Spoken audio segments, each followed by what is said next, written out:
قل اننی ہدانی ربی الی صراط مستقیم دینا قیما ملۃ ابراہیم حنیفا وما کان من المشرکین قل ان صلاتي ونسكي ومحياي ومماتي لله رب العالمين لا شريك له وبذلك امرت وانا اول المسلمين قل غير الله ابغي ربا ورب كل شيء ولا تكسب كل نفس الا عليها ولا تزر وازرة وزر اخرى ثم الى ربكم مرجعكم فينبئكم بما كنتم فيه تختلفون وهو الذي جعلكم خلائف الارض ورفع بعضكم فوق بعض درجات ليبلوكم فيما آتاكم ان ربک سریع العقاب وانہ لغفور رحیم۔ آپ کہہ دیجئے مجھ کو میرے رب نے ایک سیدھا راستہ بتا دیا ہے، وہ ایک دین مستحکم ہے جو طریقہ ہے ابراہیم علیہ السلام کا، جو اللہ کی طرف یکسو تھے، وہ شرک کرنے والوں میں سے نہ تھے۔ آپ فرما دیجئے بالیقین میری نماز، میری ساری عبادت، میرا جینا، میرا مرنا سب خالص اللہ ہی کے لیے ہے جو سارے جہان کا مالک ہے، اس کا کوئی شریک نہیں، مجھ کو اسی کا حکم ہوا ہے اور میں سب ماننے والوں میں سے پہلا ہوں۔ آپ فرما دیجیے کیا میں اللہ کے سوا کسی اور کو رب بنانے کے لیے تلاش کروں، حالانکہ وہ ہر چیز کا مالک ہے، اور جو شخص بھی کوئی برا عمل کرتا ہے اس کا بوجھ اسی پر ہے، اور کوئی شخص کسی دوسرے کا بوجھ نہ اٹھائے گا۔ پھر تم سب کو اپنے رب کے پاس جانا ہوگا، پھر وہ تم کو بتلائے گا جس چیز میں تم اختلاف کرتے تھے۔ وہ ایسا ہے جس نے تم کو زمین پہ خلیفہ بنایا اور ایک کا دوسرے پر رتبہ بڑھایا تاکہ تمہیں ان چیزوں میں آزمائے جو اس نے تم کو دی۔ بے شک آپ کا رب جلد سزا دینے والا ہے اور بے شک وہ واقعی بڑی مغفرت والا، مہربانی کرنے والا ہے۔ قل اننی ہدانی ربی الی صراط مستقیم، آپ کہہ دیجئے کہ مجھ کو میرے رب نے ایک سیدھا راستہ بتا دیا، وہ ایک مستحکم دین ہے۔ اللہ رب العالمین نے اللہ کے نبی صلی اللہ علیہ وسلم کی زبان اقدس جو جملہ، جو اعلان کروایا کہ دین کے معاملے میں آدمی کو ذرا سا بھی شک و شبہ نہ رہ جائے اور دین کے معاملے میں آدمی کو ٹامک پوئیاں نہ مارنا پڑے، اور دین کے معاملے میں اللہ رب العالمین نے کس چیز کا تعین کیا ہے وہ طے ہو جائے، اختلافات بھی سب ختم ہو جائیں گے۔ یہ ایک چھوٹا سا جملہ نہیں بلکہ اگر اس کی تفسیر کی جائے تو کئی ضخیم جلدوں میں کتاب تیار ہو جائے گی۔ دنیا کے بے شمار سوالات جو انسان کی زندگی میں مختلف مواقع پر اٹھتے ہیں، کبھی فطرت اٹھاتی ہے، کبھی حالات اٹھاتے ہیں، کبھی رسم و رواج اٹھاتی ہے، کبھی لوگوں کی کثرت، کبھی لوگوں کے عمل، کبھی لوگوں کی شخصیت، سارے سوالوں کا بالکل سادے انداز میں اور انتہائی پیارے دل کو چھو جانے والے انداز میں اللہ رب العالمین نے جواب دیا ہے۔ اللہ کے نبی صلی اللہ علیہ وسلم کیا ارشاد فرما رہے ہیں؟ اللہ رسول صلی اللہ علیہ وسلم سے اللہ تعالیٰ یہ کہلوا رہا ہے، آپ کہہ دیجئے مجھ کو میرے رب نے سیدھا راستہ بتا دیا۔ سب سے پہلی چیز ہدایت دینے والی ذات کس کی ہے؟ اللہ رب العالمین کی۔ اسی لیے اللہ کے نبی صلی اللہ علیہ وسلم روزانہ صبح دعا کرتے تھے، اللہم انی اسألک الہدی، اے اللہ مجھ کو ہدایت دے۔ اللہ رب العالمین ہی کی ذات ہے ہدایت دینے والی۔ انک لا تہدی من احببت ولکن اللہ یہدی من یشاء لیس لک من الامر شیء۔ اللہ کے نبی صلی اللہ علیہ وسلم سے کہا گیا کہ آپ کو اس کا اختیار نہیں۔ ابو طالب کے بارے میں آپ بہت فکر مند تھے اور چاہتے تھے سب ہدایت پر آ جائیں، تو ہدایت دینا اللہ کا کام ہے، اسی لیے ہدایت اسی سے مانگنا چاہیے۔ اب اللہ رب العالمین نے اللہ کے نبی صلی اللہ علیہ وسلم کے بارے میں ارشاد فرمایا کہ وَوَجَدَكَ ضَالًّا فَهَدَىٰ، ہم نے تجھ کو اپنی راہ میں سرکردہ پایا، یعنی راہ کی تلاش کرنے والا۔ سورہ زوال میں اللہ نے ارشاد فرمایا، اللہ کے نبی صلی اللہ علیہ وسلم غار ہیرا میں جا کر کے جو بیٹھتے تھے، کچھ توشہ وغیرہ لے کر چلے جاتے تھے، ستو اور پانی، تو آپ یہی سوچتے تھے کہ مجھ کو کس نے پیدا کیا، کیوں پیدا کیا، میری زندگی کا مقصد کیا ہے، کیونکہ آپ کو شرکوں سے نفرت تھی، بدعات اور خرافات کی رسم و رواج جو اس سے نفرت تھی، وہ حقیقی مقصد حیات کی تلاش میں تھی۔ اللہ تعالیٰ نے بڑے پیارے انداز میں اس کو بیان کیا، وَوَجَدَكَ ضَالًّا فَهَدَىٰ، ہم نے تجھ کو اپنی راہ میں سرکردہ پایا، اپنی راہ کا متلاشی پایا۔ تو پھر اس کے بعد اللہ رب العالمین نے آپ پر وحی نازل کی، تو اللہ کے نبی صلی اللہ علیہ وسلم کی زبان اقدس سے یہ کہا جا رہا ہے میرے رب نے ایک سیدھا راستہ بتا دیا، صراط مستقیم۔ اللہ کے نبی صلی اللہ علیہ وسلم سے زیادہ ہدایت یافتہ کوئی ہے؟ اللہ تعالیٰ نے قیامت تک ہر انسان کے لیے ان کو اسوہ اور نمونہ بنایا ہے، اور جتنے بھی انبیاء ہیں وَإِذْ أَخَذَ اللَّهُ مِيثَاقَ النَّبِيِّينَ، ہم نے ہر نبی سے یہ وعدہ لیا کہ اگر آپ کے سامنے اللہ کے نبی تشریف لائیں گے تو آپ ان کی تائید کریں گے۔ اللہ رب العالمین نے یہود و نصارہ سے بھی یہ وعدہ لیا ان کی کتابوں کے اندر، لیکن وہ مکر گئے ہر کسی سے، تو اللہ رب العالمین نے سب سے وعدہ لیا۔ اللہ تعالیٰ نے آپ کو اسوہ اور نمونہ بنایا، آپ پوری دنیا کے لیے ہادی، رہبر اور رہنما بنائے گئے۔ آپ نے جو راستہ اختیار کرا رہبری رہنمائی کا، یہ مقام اور مرتبہ آپ کو جو ملا کس بنیاد پر ملا؟ اللہ نے آپ کو ہدایت دی، اور اللہ نے آپ کو ایسی شریعت دی کہ آپ پوری دنیا کے پیشوا ہو گئے، پوری دنیا کے رہبر اور رہنما ہو گئے۔ تو ہم کو دنیا کی رہبری اور رہنمائی چاہیے، صراط مستقیم چاہیے، تو ہم کو کیا لینا ہے؟ اللہ تعالیٰ کہہ رہا ہے مجھ کو میرے رب نے ایک سیدھا راستہ دیا، صراط مستقیم اللہ کا دیا ہوا ہے، بندوں کا نہیں، اللہ کا دیا ہوا ہے۔ یہ بالکل واضح اللہ تعالیٰ فرما رہا ہے، اور ہر نبی کی بات اگر آپ دیکھیں گے تو ہر نبی نے یہی بات کہی۔ حضرت یعقوب علیہ السلام کا جب آخری وقت آیا تو قرآن کے الفاظ ہیں وَوَصَّىٰ بِهَا إِبْرَاهِيمُ بَنِيهِ وَيَعْقُوبُ، حضرت یعقوب علیہ السلام نے اپنے اہل خانہ کو جمع کیا، اور سب کو جمع کرنے کے بعد کہا، کیا کہا؟ کہ تم اسی دین پر رہنا، اسی دین پر تمہاری موت ہونا چاہیے جس پر ابراہیم علیہ السلام تھے۔ تو اللہ رب العالمین کا بتایا ہوا وہ ایک مستحکم دین ہے، مضبوط۔ اللہ رب العالمین نے اس کو نازل فرمایا، قیامت تک اس کی حفاظت کی ذمہ داری ملی۔ اِنَّا نَحْنُ نَزَّلْنَا الذِّكْرَ وَإِنَّا لَهُ لَحَافِظُونَ، ہم نے اس ذکر کو نازل کیا اور ہم اس کی حفاظت کریں گے۔ تو جو محفوظ صراط مستقیم چاہتا ہے وہ اللہ کے نازل کردہ احکامات کی طرف رجوع کرے۔ اب کس طرح رجوع کرنا ہے؟ کیسے رجوع کرنا ہے؟ حالات کو دیکھتے ہوئے، کسی کی فکروں کو دیکھتے ہوئے، کسی کی تشریح کو دیکھتے ہوئے، کسی کی شخصیت کو، باپ دادا کو نہ۔ کیا کہا اللہ رب العالمین نے؟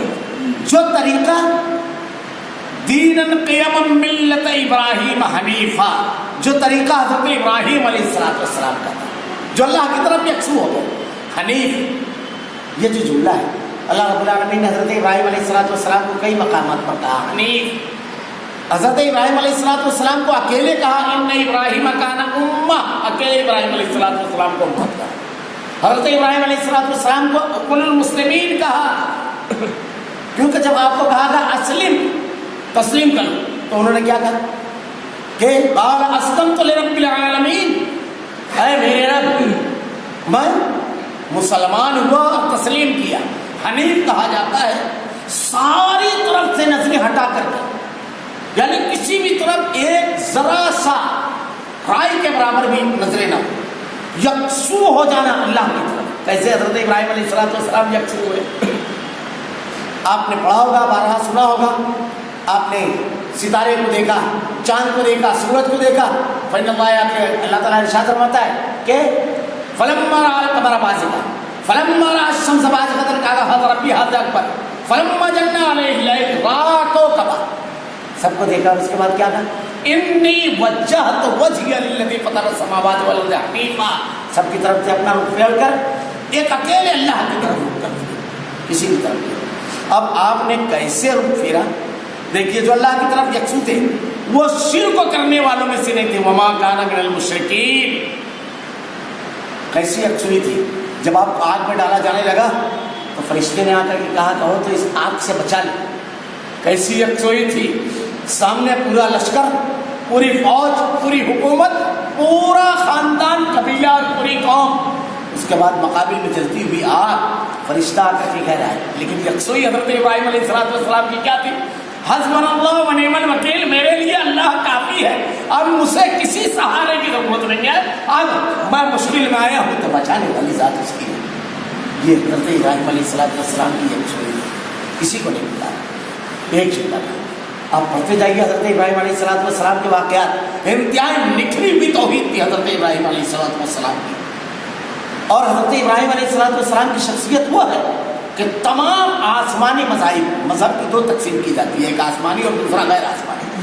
تمام آسمانی مذاہب کے ماننے والے جو ہیں ان کے نزدیک قابل احترام ہے، حضرت ابراہیم علیہ السلام کی شخصیت تو اللہ رب العالمین نے، اور نبوت کے سلسلے کو بھی اللہ رب العالمین نے آپ کے خانوادے میں رکھا.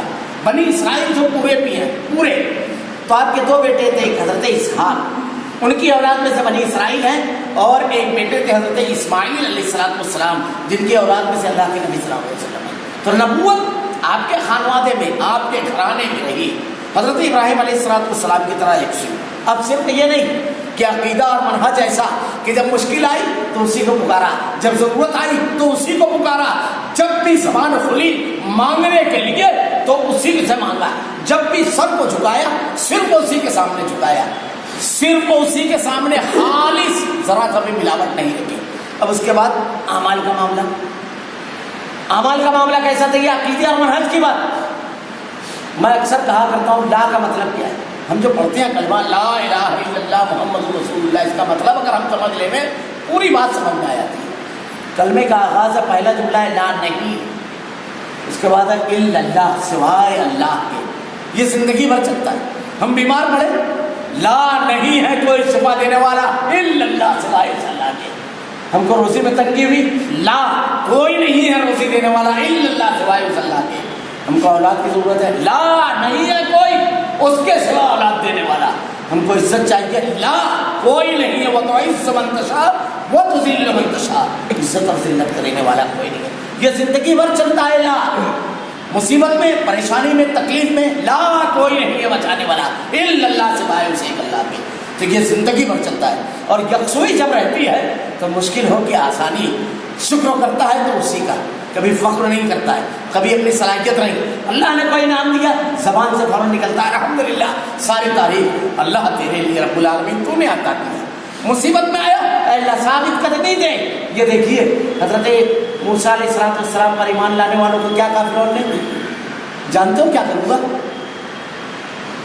ایک طرف سے ہاتھ کاٹوں گا اور ایک طرف سے پیر، اور اس کے بعد سولی پر چڑھاؤں گا، لَيَقَطَّعَنَّ أَيْدِيَكُمْ ثُمَّ أَرْجُلَكُمْ لَيُصَلِّبَنَّكُمْ. سولی پر چڑھاؤں گا اس کے بعد، اور اس کے بعد زندگی کی بھیک نہیں مانگی.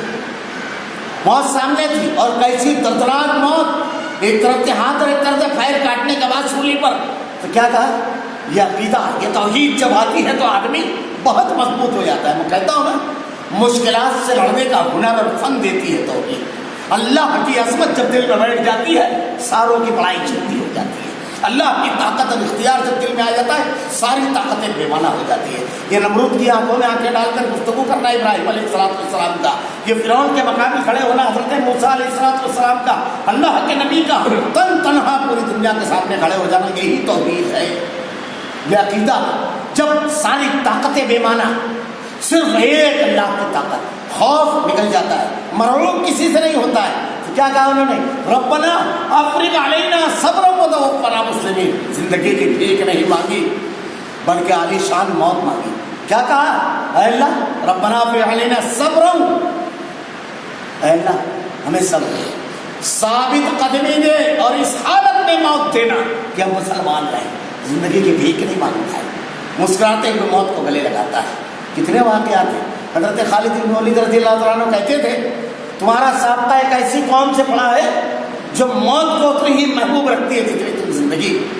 اب واقعات پڑھیے. قادسیہ کے موقع پر جب ایرانیوں کے دربار میں صحابہ کو بھیجا گیا، صحابہ کرام ڈیلیگیشن کی شکل میں گئے، تو مرغوب کرنے کے لیے ایرانیوں نے کیا کیا؟ اس سب کے بارے میں آتا ہے، بہت ہی عالی شان دربار لگایا. اپنے انتہائی چنے ہوئے جانباز سپاہیوں کو ہتھیار سے لیس کھڑا کر دیا، اور راستہ اتنا تنگ رکھا کہ صحابی کو گزرنے میں بھی تکلیف، اور انتہائی شاندار تخت پر بیٹھ کر پورے قالین بچھا کر کے ایسا دربار سجایا کہ آدمی دیکھ کر کے حیرت زدہ آنکھیں پھٹ جائے. لیکن وہ جانتا نہیں تھا کہ کون لوگ تھے. وہ جو کسی کی طاقت کے سامنے جھکنے والے نہیں، انہوں نے اپنا جھکنے والا معاملہ ختم کر دیا تھا اللہ کے سامنے. اللہ تعالیٰ کہتا ہے نا الا ان اولیاء اللہ لا خوف علیہم ولا هم یحزنون. اللہ کے جو دوست ہوتے ہیں، جب اللہ کی محبت دل میں اترتی ہے تو کیا ہوتا ہے؟ اللہ کے جو دوست ہیں کسی کا خوف نہیں ہوتا ہے. میں اکثر مثال دیتا ہوں، اس کی مثال ایسی ہے. ایک گلاس میں پانی لیجیے، اگر وہ آدھا بھرا ہے اب اس میں پانی ڈالیں گے تو کیا ہوگا؟ آدھا گلاس پانی جائے گا. پون بھرا ہے، جب آپ اس میں پانی ڈالیں گے تو کتنا جائے گا؟ پون. تھوڑا سا 10% خالی ہے، 1% تو اتنا پانی جائے گا. لیکن اگر بھرے گلاس میں پانی ڈالیں گے تو جائے گا، پورا پانی باہر ہو جائے گا.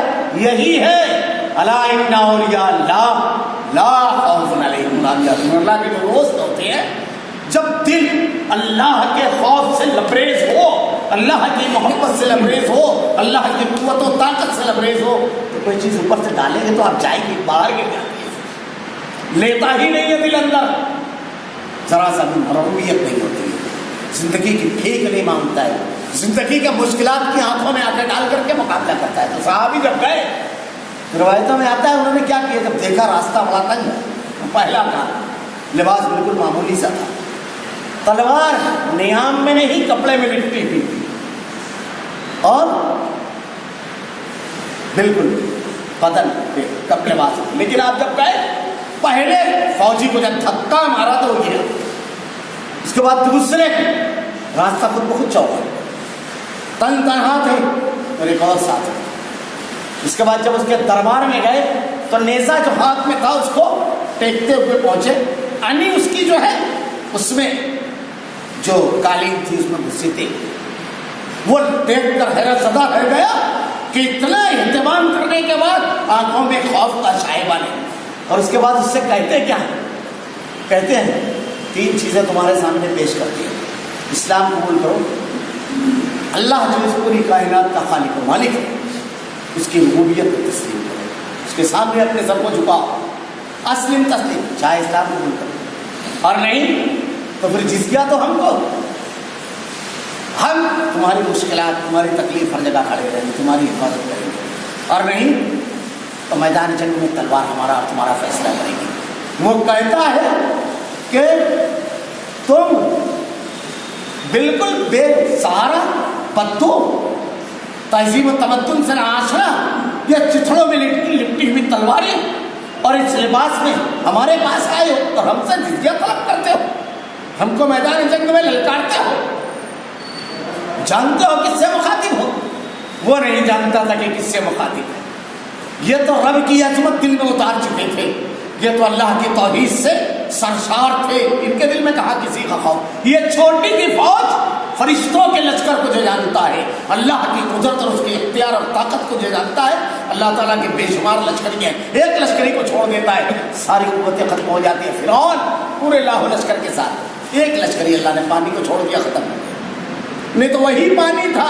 حضرت موسیٰ علیہ السلام انتہائی بےکس تھے، چل بھی نہیں سکتے، لیٹے ہوئے تھے، ٹوکری میں ڈالا، وہی پانی بحفاظت لے کر کے گیا حضرت موسیٰ علیہ السلام کو فرعون کے محل تک، اور وہی پانی تھا جس نے غرقاب کر دیا، کیونکہ اس پر اس کی حکمرانی ہے رب العالمین کی.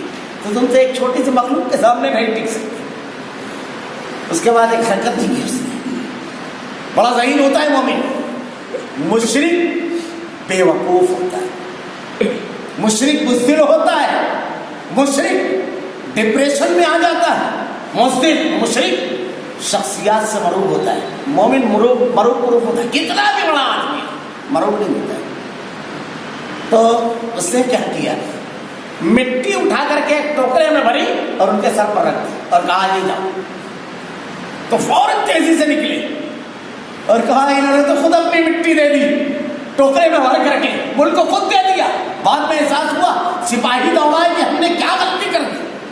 اور اس کے بعد آپ تاریخ پڑھیے کہ کیا کیا تھا مسلمانوں نے. قادسیہ کے محاذ کا اگر آپ پڑھیں گے 30,000 کا لشکر تھا صرف مسلمانوں کا، اور 4 لاکھ کے لشکر جرار کو شکست دی تھی مسلمانوں نے، 4 لاکھ کی. حضرت ابو عبیدہ بن جراح اور حضرت خالد بن ولید رضی اللہ تعالیٰ عنہ کے ساتھ آ گئے. محاذ پڑھیے، وہ کہتے تھے یہ ایسی قوم ہے جو سمجھ میں نہیں آتی، پیچھا کرتی ہے موت کا، خوف نہ ہو. اللہ تعالیٰ نے دلوں میں خوف ڈال دیا تھا. تو یہ توحید بہت بڑی نعمت ہے، مگر اس کے لیے یکسوئی چاہیے. جب یکسوئی آئے گی مشکلات اور تکلیفیں چھوٹی محسوس ہوتی ہے. ہم لوگ ہر روز نماز میں ایک دعا پڑھتے ہیں. اب یہ دیکھیے آگے کا جو جملہ ہے اسی کی وضاحت، عقیدے کے بعد اب عمل کیسا ہونا چاہیے. کیا اللہ رب العالمین نے ایسا دین دیا ہے جس میں صرف عقیدہ عمل نہیں ہے؟ حضرت ابراہیم علیہ السلام نے جب کعبۃ اللہ کو تعمیر کیا تو تعمیر کرنے کے بعد جو دعا ہے ربنا وارنا مناسکنا وتب علینا انک انت التواب الرحیم، اے اللہ مجھ کو حج کا طریقہ بتا، اب کیسے اس کا طواف کرنا ہے، کیسے حجر اسود کو چومنا ہے، کیسے مقام ابراہیم پر کھڑے ہو کر 2 رکعت نماز پڑھنا ہے۔ اب جب طواف کریں گے تو خاموش رہیں گے یا کچھ پڑھیں گے؟ تو کیا پڑھنا ہے؟ اور جب وہاں پہنچیں گے تو کیا کہنا ہے؟ لبیک اللہم لبیک لبیک لا شریک لک لبیک۔ پورا طواف کے درمیان کس مقام سے کس مقام تک کیا پڑھنا ہے سب اللہ نے بتایا۔ کس نے بتایا؟ اللہ نے۔ نماز پڑھنا ہے، ظہر میں کتنی رکعت پڑھنا ہے، عشاء میں کتنی پڑھنا ہے، اب 4 پڑھنا ہے، یہ تو طے ہو گیا۔ اب 4 پڑھنا کیسے ہے؟ تو پڑھنے سے پہلے وضو ہونا چاہیے، طہارت ہونا چاہیے، قبلہ رخ ہونا چاہیے، 1 رکعت میں 1 رکوع اور 2 سجدہ، پوری تفصیلات۔ آپ نماز کے بارے میں اگر احادیث پڑھیں گے تو احادیث میں شروع بحث یہاں سے ہوتی ہے، نماز فرض کب ہوتی ہے، سفر کی نماز الگ ہے، مریض کی نماز الگ ہے، پھر اس کے علاوہ عام حالات کی نماز الگ ہے، کن مقامات پر نماز نہیں پڑھنا ہے۔ آپ کو اونٹ کے باڑے میں نماز نہیں پڑھ سکتے، حمام میں نماز پڑھنا منع ہے، ناپاک مقامات پر نماز نہیں پڑھنا ہے، واسطے میں نماز پڑھنا ہے تو سترہ پہلے رکھ لینا ہے تاکہ کوئی بے خیالی میں گزر نہ جائے۔ حالت نماز میں اگر کوئی بچہ آپ تنہا نماز پڑھنا ہے، آپ کے اوپر آ کر بیٹھ گیا تو ذرا سا لمبا کر دیجیے رکوع اور سجدہ۔ گھر میں اگر نماز پڑھنا ہے تو یہ سب ایک بات ہے۔ سارے اللہ کے نبی صلی اللہ علیہ وسلم نے ایک مرتبہ سجدہ طویل کیا، صحابی کہتے ہیں میں نے اٹھ کر دیکھا کہ کوئی حادثہ تو نہیں ہو گیا، اللہ کے نبی صلی اللہ علیہ وسلم کو دیکھا تو حضرت حسن رضی اللہ تعالیٰ عنہ آپ کے کاندھے پر تھے۔ اللہ کے نبی سے جب دریافت کیا تھا آپ نے ارشاد فرمایا میں نے چاہا کہ سوار پورا سواری کا مزہ چلے، آپ اس سجدے کو طویل کر دیں۔ پورے احکامات ہیں، کھڑے ہونا ہے تو اپنے ہاتھوں کو اور پیروں کو کس رخ پر رکھنا ہے، پیروں کی پورے انگلیاں قبلہ رخ۔ اب آپ نے نماز شروع کی، ختم کر رہے ہیں تو آپ قاعدے میں جب بیٹھے ہیں تو آپ کو اس انگلی کو کس طرح حرکت کرنا ہے، سلام نماز ختم کرنا ہے تو پہلے کس طرح پہلے سلام کرنا ہے، کس طرح پوری چیزیں بیان کی۔ اللہ رب العالمین یہاں پہ ارشاد فرما رہا ہے آپ فرما دیجیے قل ان صلاتی میری نماز، ونسکی میری قربانی، میری ساری عبادت، ومحیایا ومماتی میرا جینا میرا مرنا سب خالص اللہ کے لیے جو سارے جہان کا خالق و مالک ہے، سب اللہ کا بتایا ہوا اور سب اللہ کے لیے۔ یہاں پر ذرا سا تھوڑا سا سمجھ لیجیے شرک کس کو کہتے ہیں اور توحید کیا ہے، بہت ہی اختصار کے ساتھ بتاؤں گا، بہت اختصار کے ساتھ، بس سمجھ لیجیے۔ توحید کی 3 قسمیں اور اسی کی ضد شرک۔ توحید کی 3 قسمیں، پہلی قسم توحید ربوبیت، دوسری ہے توحید الوہیت اور تیسری ہے توحید اسماء و صفات۔ توحید ربوبیت کس کو کہتے ہیں؟ اس میں سب اللہ کا کام ہے، اس دنیا کو بنانے والا کون؟ اللہ، آسمان چاند سورج ستارے ساری چیزوں کا خالق و مالک اللہ، ہم کو پیدا کرنے والا، ہر چیز بارش برسانے والا اللہ اکیلا، اس کے ساتھ کوئی شریک نہیں۔ اللہ نے کہا یا ایھا الناس ضرب مثلا فاستمعوا لہ، جن کو تم اللہ کو چھوڑ کر پکارتے ہو ایک مثال بیان کی جاتی ہے، غور سے سنو، ان الذین تدعون من دون اللہ، لوگوں ایک مثال دی جاتی ہے غور سے سنو، اللہ کو چھوڑ کر جن دوسروں کو پکارتے ہو، لن یخلقوا ذبابا ولو اجتمعوا لہ، یہ سب مل کر کے ایک مکھی بھی نہیں پیدا کر سکتے۔ لا یملکون من قطمیر لا یملکون مثقال ذرۃ فی السماوات ولا فی الارض، ہر چیز کا خالق و مالک اللہ، ذرے کے برابر بھی کسی چیز کا کوئی مالک نہیں، ہر چیز کو بنانے والا رب اللہ۔ اب جب سب اسی کا ہے تو کسی اور سے اگر آپ نے مانگا، یہی ہے شرک۔ جب ہر چیز کا خالق و مالک اللہ ہے تو ہر چیز، کسی بھی چیز کا ذرے کے برابر بھی آ کر کے مالک کسی کو مانگا، بس اسی لیے اللہ کے نبی نے کیسی توحید سکھائی، جوتے کا تسمہ بھی لگے تو اللہ سے مانگنے کی جب نوبت ہے تو اللہ سے مانگو، اتنی چھوٹی چیز بھی۔ اللہ کے نبی نے کہا قرض سے نجات اللہ سے، بیماری سے نجات، سب دعائیں بتائی اللہ تعالیٰ اللہ کے نبی کی۔ توحید الوہیت یعنی اس کی ضد ہوئی شرک ربوبیت کی، ہم نے کسی کو ذرا سا بھی اختیار والا مان لیا، بس یہ ہو گیا شرک، بالکل اکیلا۔ توحید الوہیت اس میں سب بندوں کی کام، ہماری جتنی بھی عبادت ہے سب اللہ کے لیے۔ نماز ہم کس کے لیے پڑھیں گے، روزہ کس کے لیے رکھیں گے، زکوٰۃ حج ساری نماز، ساری قربانی، نذر و نیاز، یوفون بالنذر ویخافون یوما کان شرہ مستطیرا، کس کے لیے کریں گے؟ اللہ کے لیے سب، کسی اور کے لیے ہم نے کیا، بس یہ ہو گیا شریک کرنا، اکیلے اللہ کے لیے۔ دیکھیے ہم ہر روز سورہ فاتحہ پڑھتے ہیں، اس میں جملہ کہتے ہیں ایاک نعبد و ایاک نستعین. صرف فاتحہ کیا جانتے ہیں؟ علامہ ابن تیمیہ رحمۃ اللہ علیہ نے ارشاد فرمایا پورے جو شریعتیں ہیں سب کا نچوڑ قرآن ہے. پورے قرآن کا نچوڑ سورہ فاتحہ ہے اور پورے سورہ فاتحہ کا نچوڑ یہ 2 جملے ہیں. اور یہ 2 جملہ کیا ہے؟ اگر آپ پڑھیں تو سلف نے ایک جلد میں اس کی تفسیر لکھی ہے. ایک جلد بہت سارے لوگوں نے اس پر جو لکھا ہے سورہ فاتحہ کی تفسیر مولانا ابوالکلام آزاد رحمۃ اللہ علیہ نے امول کتاب کے نام سے پوری ایک جلد لکھی ہے. مولانا ابراہیم میری سیال کوٹی رحمہ اللہ پوری ایک جلد سورہ فاتحہ. اس میں یہ جملہ کیا کہتے ہیں؟ ایاک نعبد و ایاک نستعین. اے اللہ ہم تیری ہی عبادت کرتے ہیں, تجھ ہی سے مدد مانگتے ہیں. پیارا ہے. اب اسی کو ذرا سا تبدیل کر دیجیے. کیا کوئی یہ کہتا ہے ہم تیری بھی عبادت کرتے ہیں؟ نا کیا کہتا ہے آدمی؟ ہم تیری ہی عبادت کرتے ہیں. تیری بھی نہیں, تجھ ہی سے مدد مانگتے ہیں, تجھ سے بھی مدد مانگتے ہیں. یہ نہیں کہتا ہے آدمی. پوری بندگی اور پوری توحید اسی ایک جملے میں ہے کہ عبادت کے لائق صرف تیری ذات اور مانگا صرف تجھ سے جائے, کسی اور سے نہیں. یہ اللہ تعالیٰ سے آدمی روزانہ کم سے کم 17 فرض رکعت نماز پڑھتے ہیں. سنت اور نوافل اس کے علاوہ بھی اس میں ہم روزانہ کہتے ہیں.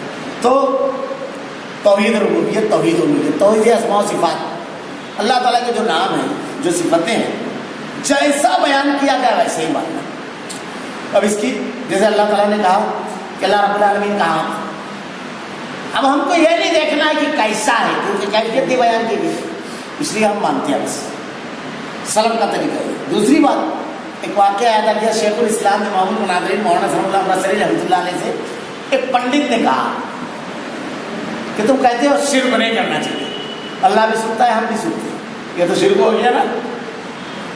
سوال امام المناظرین سے تھا, جواب بھی ویسے رہے گا. آپ نے مسکرا کر کے کہا ٹرین دیکھے ہو؟ کہا ہاں. کہا ڈبہ اور انجن دونوں چلتے ہیں, دونوں کے چلنے میں کچھ فرق ہے؟ تو پنڈت کہتا ہے ہاں. کہا کیا فرق ہے؟ کہا انجن خود چلتا ہے, اس کی اپنی صلاحیت ہے, لیکن ڈبہ جو ہے انجن کی وجہ سے چلتا ہے. اس کو وہ چلاتا ہے تو چلے گا, نہیں تو نہیں چلے گا. مطلب پہلا فرق ہوتی ہے اللہ کی سننے کی صلاحیت خود کی اور ہماری اللہ کی دی. اب دوسرا فرق سنو, ہمارے اور اس کے سننے میں کیا فرق ہے؟ ہم لوگ مخصوص کے لیے ہر ٹون میں سنتے ہیں. ابھی یہاں پر بیٹھے ہوئے روڈ پر کون کیا بات کر رہا ہے ہم کو نہیں معلوم. اب یہاں سے ایک محلہ تو محلہ چھوڑ دے, میں گولڈن نگر میں کون کیا بات کر رہا ہے, دت نگر میں کون کیا بات کر رہا ہے, عبداللہ نگر میں ہم کو نہیں معلوم, نیا پورے میں اسلام پورے نہیں معلوم, دیوار کے پیچھے کا نہیں معلوم. تو ہم لوگ مخصوص کے لیے ہر ٹون میں سنتے ہیں. اللہ تعالیٰ دور و نزدیک سب کی سنتا ہے. کالی رات میں کالے پہاڑ پر چلنے والی کالی چوٹے کے پیروں کی چاپ کی سنتا ہے. اس کا سننا ایسا ہے. کوئی ہے بلا؟ اور اس کے علاوہ ہم کو اگر 10 لوگ ایک ساتھ بولیں تو ہم کو سنائی دے گا, صرف شور سنائی دے گا. لیکن اللہ تعالیٰ کو پوری مخلوق کے ایک وقت میں پکارے, سب کی الگ الگ سنتا ہے. کتنا فرق ہے زمین و آسمان کا. اور اس کے علاوہ میں اکثر کہا کرتا ہوں یہ تو سننا, اس سے آگے ایک چیز ہے چھوٹی, سمجھنا. بعض چیزیں ہم لوگ سنتے ہیں لیکن سمجھتے نہیں ہیں. جیسے مثلاً ابھی تیلگو میں آ کر کوئی بات کرنے لگے تو ہم کو گڑ گڑ یہ صرف لگے گا. تیلگو, تمل, کرناٹک, کنڑ, یہ 3 زبانیں جو ہیں اس میں تفریق کرنا مسئلہ رہتا ہے. اچھا اس علاقے کا دورہ ہوا تو ہم نے پوچھا تو وہاں کے لوگ بھی ایک دوسرے کی زبان نہیں جانتے. اب ایک آدمی جس کو اللہ کو چھوڑ کر دوسرے لوگ پکارتے ہیں اس کا سب زبان نہیں آتی. اب مراٹھواڑے کا کوئی بولے گا ملا مدد پائیے, اس کو سمجھ ہی نہیں رہا ہے, مانگ رہا ہے کہ دے رہا ہے. کوئی انگریز بولے گا مائی ہیلپ, اس کو سمجھے گا. سب زبان سمجھتی ہے دنیا میں کسی کو. اللہ کو چھوڑ کر تم دوسروں کو پکارتے ہو, اس کو سمجھتا نہیں ہے, دے گا کیا؟ میں مالیگاؤں کا حقیقی واقعہ اکثر بتاتا ہوں, نہیں سمجھتا ہے تو کیا ہوتا ہے. کافی پرانی بات ہے. میں ایک مرتبہ روڈ سے گزر رہا تھا تو اپنے کچھ 15-16 سال کے نوجوان 4-5 2-3 انگریزوں کے پاس کھڑے ہوئے تھے اور ان سے ہنسی مذاق کر رہے تھے. مجھ کو لگا اپنی قوم بڑی ترقی پر چلی گئی, ہمارے بچے انگریزوں سے اس کی زبان پہ بات کر رہے ہیں. تو میں رک گیا, مطلب دیکھنا چاہیے ذرا کیا ہے. جب گیا تو کیا کر رہے تھے جانتے, بڑے ذہین بچے, لیکن ذہانت کبھی کبھی منفی انداز میں جب جاتی ہے تو کیا کرتی ہے. دیکھو وہ نہ گالیاں میں کرے تھے لیکن چالاک اتنے تھے, ہنس کر رہے تھے. اور وہ انگریز کو کیا سمجھ رہے ہیں, وہ بھی ان کے ساتھ وہاں کر رہا ہے. تو نہیں سمجھے نا بھائی, تو یہ ہوتا ہے کہ سامنے والا تعریف کر رہا ہے کہ گالی بک رہا ہے، یہ بھی نہیں سمجھ میں آتا ہے دنیا میں کوئی ایسا جو تمام سامانوں کو جانے؟ اللہ کے علاوہ تم دوسروں کو پکارتے ہو. مجھے ایک بات یاد آتی ہے، اسی مسجد کے باہر ایک نامسلم ملا مجھے. میں نے کہا اسلام کی دل لگتی ہے. کیا جملہ کہا تھا اس نے؟ بولے میں جدہ میں تھا، ایک مرتبہ ایک مشکل میں پڑا. تو وہ کہتا ہے ہندوستان کا کہتا ہے میرا تو کوئی معبود وہاں تھا نہیں. سوچنے لگا میرا تو کوئی معبود نہیں ہے، کیا کروں؟ مگر بڑی طبیعت بے چین تھی. میں نے یہ کیا، عشاء کی نماز پڑھ کر جب تمام لوگ باہر چلے گئے، ہاتھ میں دھو کر مسجد میں پہنچا اور ہاتھ اٹھا کر دعا کیا ہے دنیا کے بنانے والے میری مشکل کو آسان کر، اور اللہ نے میری مشکل آسان کر دی. بس وہی میری دل میں ایسے معبودوں کی کیسی عبادت کروں جو علاقے کے بٹے ہوئے ہیں، ہندوستان کے الگ، پاکستان کے الگ، برما کے الگ، افغانستان کے الگ، ادھر جاؤ پورا بدشت ہے، جاپان وغیرہ کے علاقے. یہ کیا ہو؟ اس پوری کائنات کا خالق و مالک ہے. میں اکثر کہتا ہوں یہ اتنے معبود لوگوں نے بنائے، حالانکہ اللہ کے ایک ہونے کی بے شمار توحید اس کائنات کی سب سے بڑی سچائی ہے. شرک اس کائنات کا سب سے بڑا جھوٹ ہے. اس لیے توحید کی دلیل ہر ذرے سے دی جا سکتی ہے. کائنات کا ہر ذرہ توحید کی دلیل ہے، ہر ذرہ. وقت تو نہیں ہے ورنہ میں بتاتا ہر ذرے سے توحید کا. ایک چھوٹی سی مثال ہے، ایک چھوٹی سی پین نکالیے، چشمہ نکالیے، موبائل نکالیے، آپ کی جیب میں جو ہے وہ نکالیے. جیسے نکالیں گے وہ چیز فوراً کہے گی کہ اس کا کوئی نہ کوئی بنانے والا. تخلیق اپنے خالق کا خود اعلان کرتی ہے. اتنی بڑی کائنات تم کو یہ نہیں بتاتی کہ اس کا کوئی بنانے والا ہے؟ ہر چیز کہہ رہی ہے کہ اس کا بنانے والا ہے. آپ مانتے ہیں یہ اتنا سا ٹول جھاڑ میں ہوگا کیا آسمان سے گرا؟ کسی نے بنایا؟ مانتے ہیں نا؟ اتنی بڑی کائنات آپ بن گئے. ہر ذرہ توحید کا اعلان، ہر ذرہ. اور صرف ہر ذرہ اس کا رد کرتا ہے. شرک ہر ذرہ توحید. ہر چیز سے آپ اس کو ثابت کر سکتے ہیں توحید کو، ہر چیز سے اللہ کو. تو اس میں ایک دلیل میں آپ سے دیتا ہوں، ہم خود اللہ کے ایک ہونے کی بہت بڑی دلیل ہے. آپ یہ بتائیے دنیا کے اندر کمپنیاں چیزیں بناتی ہیں، ہر کمپنی کا ماڈل الگ ہے. ابھی نوجوانوں کا اگر موٹر سائیکل بتاؤ یہ فلاں کمپنی ہے، فلاں کمپنی. کیوں بھائی؟ ماڈل الگ ہوتا ہے، بلکہ اب تو سال کی سال ماڈل بدلتا ہے. ہر کمپنی کا الگ رہتا ہے. جہاں آپ نے پروڈکٹ دیکھا ماڈل بدلا، کمپنی بدل گئی، سال میں بدل جاتا ہے. مطلب یہ اعلان ہوتا ہے یہ موبائل سیمسنگ کا ہے، یہ موبائل فلاں کا ہے، یہ موبائل فلاں کا ہے. اب یہ بتائیے پوری دنیا کے انسان، عربستان ہو، افریقہ ہو، انگلستان ہو، ہندوستان ہو، ایشیا ہو، یورپ ہو اور جزائر ہو، بر اعظم ہو، ہر جگہ کے انسان کو دیکھیے، سب کو 2 ٹانگ 2 ہاتھ 2 آنکھ 2 کان 1 ناک، ساروں کا ماڈل ایک. یہ خود چلا کہہ رہے ہیں کہ پروڈکٹ ایک جگہ کا ہے. اگر الگ ہوتا پروڈکٹ تو بدل جاتے، کہیں 3 ٹانگ کا آدمی ملتا، کہیں 4 ہاتھ کے آدمی ملتے. یہ پروڈکشن ایک جگہ کا ہے. ہم خود اللہ کے ایک ہونے کی دلیلوں میں سے ایک دلیل ہے. عیسائی بھی وہی، مسلمان بھی ویسا، ہندو بھی ویسا، سکھ بھی ویسا، یہودی بھی. یہ سب کا بنانے والا ہے. ہم خود اللہ کے ایک ہونے کی دلیل ہے. زمین پر بے شمار دلیل ہے. بات ذرا سے طویل ہو جائے گی. تو یہ اسماء و صفات، اللہ جیسا سننے والا ہے ویسا کسی کو مانے کہ دور نزدیک سب کی سنتا ہے. یورپ اور ایشیا کے لوگوں کی سنتا ہے، ایک ساتھ 10 لوگ اس کو پکارے تو سنتا ہے. بس یہ ہو گیا شرک. تو اس کی مخالفت ہے شرک. اب سب کی دلیلیں ہیں قرآن و حدیث سے. میں نے کہا تھا شوق میں بتاؤں گا، یہ بڑی اہم چیز ہے. تو اللہ رب العالمین نے ارشاد فرمایا خالص اللہ کے لیے اس کی عبادت. اب اگر ہم نے کعبۃ اللہ کا طواف کیا، اللہ کے گھر کو چھوڑ کر کسی اور کے گھر کا طواف کیا، یہ ہوا شرک. ہو اللہ کے لیے جھکے، سجدہ کس کے لیے؟ اللہ کے نبی نے کہا اگر سجدے کی اجازت دینا ہوتی تو. یہاں پر صرف ایک جملہ کہوں گا، بات نکال دوں گا، آگے بڑھ جاؤں گا. سجدے کی اگر اجازت دینا ہوتی تو ہم کس کو دیتے؟ بیوی کا، شوہر کا. اب کچھ لوگوں کو سمجھ میں بات نہیں آئی، انہوں نے کہا سجدے عبادت. کوئی تفریق نہیں کی اللہ کے نبی نے. اگر سجدے کی اجازت ہوتی تو بیوی، یہ تفریق نہیں کی. بعض لوگ حضرت آدم کو واقعہ بیان کرتے ہیں، سمجھے ہی نہیں. وہاں اللہ نے حکم دیا تھا، اللہ کے حکم کو مانا، اور اللہ نے کہا کسی اور کے سامنے نہ جھکانا.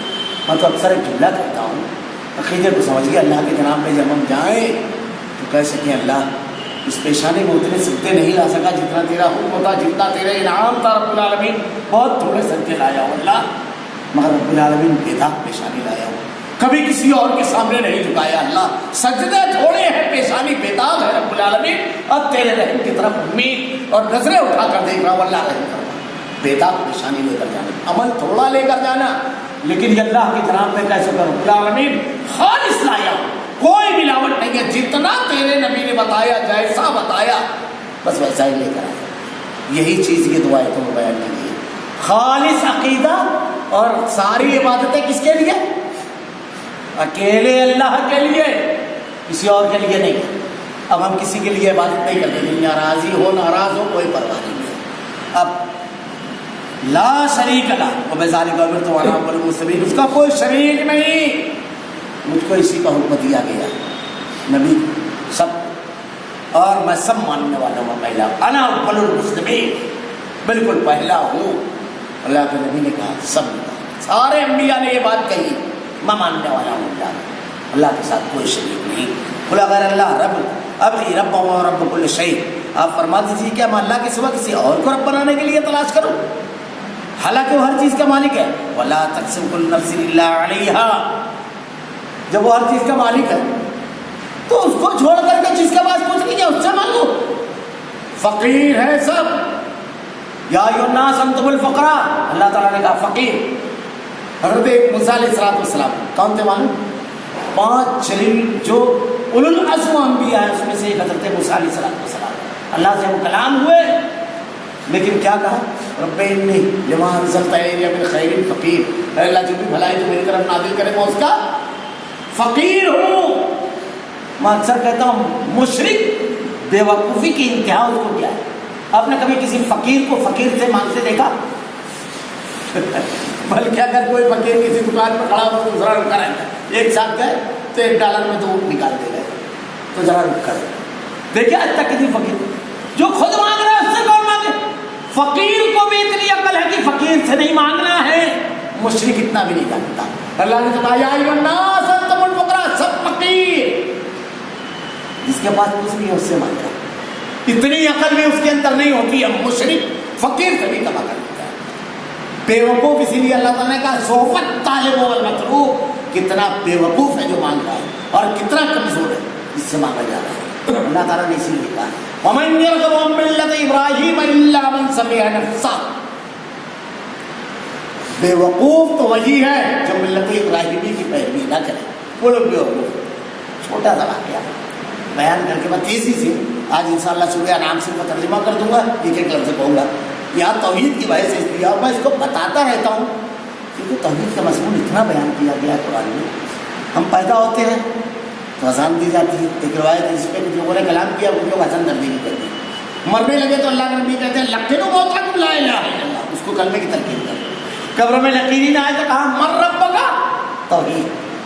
دن میں اذان ہوتی ہے 3 مرتبہ کیا کہتا ہے مؤذن؟ اشہد ان لا الہ الا اللہ، 2 بار یہ کہا، اذان ختم ہونے لگی پھر تاکید کی لا الہ الا اللہ، کتنی مرتبہ؟ دن میں 15 مرتبہ کان میں سنایا جاتا ہے توحید۔ یہ سبق بہت ہے، سارے اعمال کی قبولیت کا دار ہے۔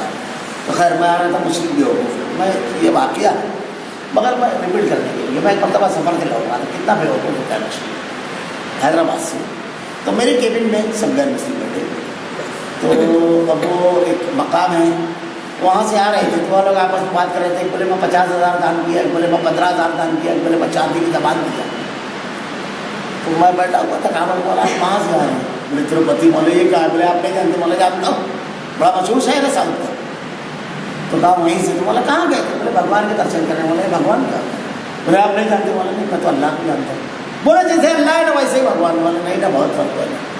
پھر میں نے ان کے سامنے قرآن کی 2 آیتوں کا ترجمہ پڑھا، اور کسی بھی کے سامنے جب آپ دعوت کا کام کرو قرآن پڑھو تو زور سے اعوذ باللہ پڑھو، اعوذ باللہ پڑھتا ہے جب آدمی تو شیطان کا غلبہ ختم ہو جاتا ہے۔ قرآن آج اپنے اندر آج بھی وہی تاثیر رکھتا ہے، یہ کان نہیں دل سے خطاب کرنے والی دل کو ہلا دیتی ہے۔ تو ایسے میں نے اعوذ باللہ پڑھ کر کے قرآن کی آیت پڑھی، یا ایھا الناس اتقوا ربکم الذی خلقکم والذین من قبلکم لعلکم تتقون، کہ اے لوگوں میری عبادت کرو۔ اللہ تعالیٰ کہتا ہے یا ایھا الناس، میری عبادت کیوں؟ اس لیے کہ میں نے تم کو تم سے پہلے جتنے تھے تمہارے باپ دادا سب کو پیدا کیا، اس لیے اس کی عبادت کرنا ہے، اس نے ہم کو پیدا کیا، صرف وہ پیدا نہیں کیا کیا اللہ جی جعل لكم الارض فراشا والسماء بناء وانزل من السماء ماء فاخرج به من الثمرات رزقا لكم، اس میں آسمان زمین کو فرش بنایا، آسمان کو صاحبان، آسمان سے بارش برسائی، زمین سے گلا، یعنی میری ضرورت کی تمام چیزیں اس نے کہاں رکھی؟ زمین میں۔ آپ غور کرو تو دنیا میں ایک چیز بھی آپ نہیں بتا سکتے جو زمین کے علاوہ کہیں سے بتا سکتے ہیں؟ اللہ نے زمین بنا دیا، میری ضرورت کی ہر چیز بھی اس نے پیدا کی۔ بلکہ آپ غور کرو تو میرے دنیا میں آنے سے پہلے میری ماں کے سینے میں خوراک کا انتظام کرے، محبت کی حیثیت کا جذبہ ڈالا کہ میرا پاخانہ بھی اپنا انتظار کرتا ہے، تو اس کا انتظام انسان تھا۔ اس کائنات کو نعمتوں کا ایک دسترخوان بنا دیا، جتنا حصہ چاہتا ہوں میں دیتا ہوں۔ میں نے کہا وہ معاف ہے، اور آج بھی مجھ کو کچھ لگتا ہے تو میں کہتا ہوں اللہ اولاد دے، اللہ مال دے، اللہ سے آتے اسی سے مانگتا ہوں۔ جب میں نے پوری بات کر لی تو وہ کیا کہتے ہیں؟ میں نے کہا نا مشرک بھی حقوق ہوتا ہے، بولے بس جس کو تم اللہ بول رہے ہو اسی کو ہم بھگوان بولتے ہیں۔ بولے نہیں، میری بات ہی نہیں سمجھ میں آئی۔ ارے بھائی وہ مجھ کو سب دیتا ہے، ساری چیزیں وہی دیتا ہے، اس کی بیوی ہوا کے بغیر ایک منٹ میں زندہ نہیں رہ سکتا، اور آج بھی اسی سے مانگتا ہوں۔ تم جس کو بھگوان بول رہے تھے، تم بولے 50,000 دان کر کے آئے، تم بولے 15,000 دے کے آئے، تم بولے چاندی کی زبان جس کو تم دے کر آئے وہ کیسے کیا؟ میں تو اس کو بتا رہا ہوں جو مجھ کو دیتا ہے، جس سے میں لیتا ہوں۔ 50 والا تھوڑی دیر سوچنے کے بعد مجھے برابر بات ہے، ہم نے کیوں دینا؟ پھر وہ آیا، پھر 15 والا بھی ذرا سا سوچنے لگا، بولے یار ہم کو ملنا چاہیے تو ہم نے کیوں دینا؟ میں یہاں پر صرف ایک جملہ کہوں گا، اس کے بعد میں نے توحید کی لمبی گفتگو کی کہ اس سے تم کو پیدا کیا۔ دنیا میں کوئی کمپنی مشین بناتی ہے تو کیٹلاگ بناتی ہے، اس کو ایسے یوز کرنا۔ اللہ نے ہم کو پیدا کیا تو ہم کو کیسے زندگی گزارنا یہ وہ جانتا ہے، اس لیے اس نے ہدایت کی، تعلیم دی۔ آپ موبائل خریدو 50,000 روپئے کا اور میں خریدوں 1100 روپئے کا، اب آپ مجھ کو دیکھو یہ چارجر لگاتا ہے، پن چالو کرتا ہے، میں 50 والے میں کیوں کروں؟ تاوے پہ لے جا کے اس کو گرم کروں گا، میں تو 50 والا موبائل کیا ہوگا جانتے ہیں؟ ایک دفعہ تجربہ کر کے دیکھو، مرسڈیز خرید لو، اب ایک سالی لونا لے کے ایک آدمی پیٹرول پمپ پہ لیا، آپ بولے یہ 3,000 کی لونا میں بھی پیٹرول بھروا رہا ہے، میں بھی ڈلواؤں، میں تو پانی ڈالوں گا۔ دیکھو کیا ہوگا، کمپنی میں جو رول بنایا اس کے باہر گئے، گیا سامان۔ اب اللہ نے تم کو بنایا، اس کے رول کے باہر گئے، مسائل۔ خیر ایک جملہ صرف یاد ہوگا، یہی توحید سمجھ لیجیے۔ مشرک بے وقوف ہوتا ہے، میں نے کہا نا، اللہ کے اس مرکز مسجد کو چھوڑ کر کے کسی بھی عبادت گاہ کو آپ دیکھو، آدمی دے کر آتا ہے، چاہے چڑھاوا، چاہے چادر، چاہے سرنی، کچھ بھی۔ یہ اکیلا مرکز ہے توحید کا جہاں لینے آتا ہے۔ یہ بھی دیکھو مشرک بے وقوف، ایک الگ بحث ہے، بزدلی، بے وقوفی، ثابت قدمی سب ختم ہو جاتی ہے، بزدلی آ جاتی ہے، بے وقوفی آ جاتی ہے، ساری چیزیں ختم ہو جاتی ہیں۔ تو کیا کہا کہ اسی سے مانگوں گا جس کے پاس ہے، جو فقیر ہے اس سے تھوڑی مانگوں گا، جس کا نہیں ہے اس سے مانگوں گا، جس کے پاس ذرے کے برابر بھی نہیں ہے۔ لا میں نے کہا ہے تو یہی ہے، کہتا ہوں نا 2002 کا بسات میں گیا تھا، ایک 60 سال کے بزرگ، یہ اتنی بڑی تعویذ میں نے، ہم لوگ ریلی بانٹنے گئے، میں نے ساتھیوں سے کہا آپ آگے چلو۔ جب وہ آگے گئے توحید کیا ہے تو میں نے ان بزرگوں سے کہا، دیہاتی آدمی بڑے پیارے انداز میں جواب دیتے ہیں لوگ، لائی لپیٹ لمبی تقریر نہیں آتی ہے، جو دل میں ہے وہ زبان میں۔ ہم لوگ تو بہت چاوٹی سے بات کرتے ہیں، دل میں کچھ رہتا ہے، زبان میں کچھ رہتا ہے، وہ لوگ بہت سادے مزاج ہوتے ہیں۔ تو میں نے کہا بابا اللہ ایک کا مطلب کیا ہے؟ کتنا پیارے انداز میں، معافی چاہتا ہوں ذرا سا بڑھ گیا، بس تھوڑی دیر میں سمیٹ لوں گا۔ میں نے کہا اللہ ایک کا مطلب کیا ہے؟ تو کہنے لگے اللہ ایک کا مطلب اللہ ایک ہے۔ میں نے کہا جیسے بابا اس کا مطلب، بولے مطلب اللہ ایک ہے۔ اب وہ اپنے انداز میں کہہ رہے ہیں مولا جیسے مطلب یہ کہ پوری یہ آسمان اور زمین کو بنانے والا بولے اکیلا ہے، مولا بارش برسانے میں بولے اکیلا ہے، مولا سورج چاند میں بولے اکیلا ہے، مولا زندگی دینے میں، موت دینے میں، تیزی سے پوچھتا رہا، اولاد دینے میں کہا اکیلا ہے۔ ہر بات میں وہ کہنے لگے مولا بیماری سے شفا دینے اور مشکلات سے بچانے میں بولے اکیلا ہے۔ میں نے کہا پھر یہ آپ نے کیوں کہا؟ آپ یقین مانو اس وقت تو میں جوان ہوا تھا اور اتنا جاڑا دھاگا تھا، لیکن توحید کی نعمت، اور میرے سامنے وہ بوڑھا بیٹھا ہوا تھا، نہ جانے کہاں سے اللہ نے اس کو اتنی طاقت دی، ایک جھٹکے میں سے دھوڑا اور کہتا ہے اکیلا ہے، بس میں اٹھ کر کھڑا ہو گیا۔ میں نے کہا یہی مجھ سے کچھ کو سیکھنا تھا، یہ توحید ہے۔ اب اس کی ضرورت نہیں ہے. اللہ کے نبی نے کہا من اللہ کا تمیمۃ فقد اشرک, جس نے تمیمہ لٹکائے اس نے شرک ہو کیا. اللہ اسی کے حوالے کرتا ہے. یہ معمولی چیز نہیں ہے. توحید تو یہ ہے کہ خدا حشر میں جائے. یہ بندہ تو عالم سے خفا میرے لیے, یہ عقیدہ توحید چمچماتا ہوا عقیدہ ہے. آپ کو دنیا کے تمام انسانوں سے الگ کر دے گا. جھکنا بھول جائیں گے آپ. خیر اسی سے مانگے ولا تزر وازرۃ وزر اخرى, جو شخص کوئی برا عمل کرے گا اس کا بوجھ اسی پر رہے گا. ولا تزر وازرۃ وزر اخرى, کوئی کسی کا بوجھ اٹھانے والا نہیں. قیامت کے روز کوئی کسی کا بوجھ نہیں اٹھائے گا. ہمارے یہاں ایک دم غلط عقیدہ ہے, شے کا دامن پکڑ کر مچل جائیں گے, کوئی کسی کو بخشوائے گا نہیں. ومن یعمل مثقال ذرۃ خیرا یرہ ومن یعمل مثقال ذرۃ شرا یرہ. اتنا ہے کہ نیکی اگر آپ کریں گے, کسی کو نیکی سکھائیں گے, آپ کی اولاد نیکی کو نیک بنائیں گے, وہ جو بھی نیکی کرے گی والدین کو اس کا اللہ کی طرف سے ملے گا. لیکن بوجھ کوئی کسی کا نہیں اٹھائے گا. پھر تم سب کو اپنے رب کے پاس جانا ہے, وہ تم کو بتلائے گا جس چیز میں اختلاف کرتے ہو. اسی کی بنائی ہوئی زمین پر رہتے ہو, اسی کی برسائے ہوئے پانی سے غذا حاصل کرتے ہو, سب اسی کا ہے. اور اسی کے ساتھ جان, اسی کے پاس جا کے ہر عمل کا حساب لینا ہے. اب یہاں لڑتے ہو نا, نہیں پھلاں میں بھی بہت طاقت ہے, ان کو بھی بہت اختیار ہے, سب سمجھا دے گا تمہاری سمجھ بنا دے. اللہ تعالیٰ تو کہتا ہے سب بالکل کمزور ہے, اور تم نیا نیا عقیدہ کیا ہے, وہ ایسا ہے کہ تم کو وہ الذی جعلکم خلائق الارض ورفع بعضکم فوق بعض درجات, وہ ایسا ہے جس نے تم کو زمین پر خلیفہ بنایا اور ایک کا دوسرے پر رتبہ بڑھایا تاکہ تم اس چیزوں میں آزماؤ جو تم اس نے تم کو دی. رتبہ کیسے بڑھایا؟ کسی کو غنی بنایا مالدار, کسی کو غریب بنایا, کسی کو طاقتور, کسی کو کمزور, کسی کو خوبصورت, کسی کو بہت خوبصورت نہیں بنایا. اب یہ آزمائش ہے سب کے لیے. مال والے کو مال دے کر آزمایا, مال چھین کر کے صبر کیا یا نہیں, اس کو آزمایا.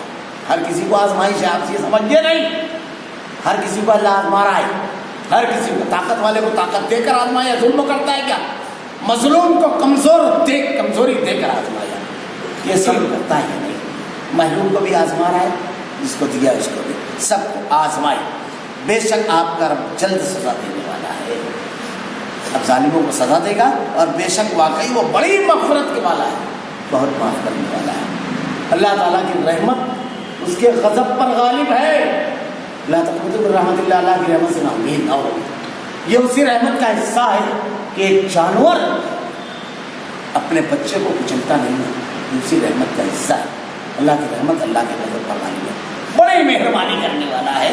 اسی لیے اس رحمت والے مہربان رب کی طرف اپنے آپ کو رجوع کرو. اللہ رب العالمین سے دعا ہے کہ رب العالمین الہ العالمین خالص توحید دے رب العالمین, خالص تیری عبادت کرنے کی توفیق دے رب العالمین. الہ العالمین توحید کی نعمت کے ساتھ ساتھ جتنی اس کے ساتھ نعمتیں ہیں وہ سب نعمتیں دے رب العالمین.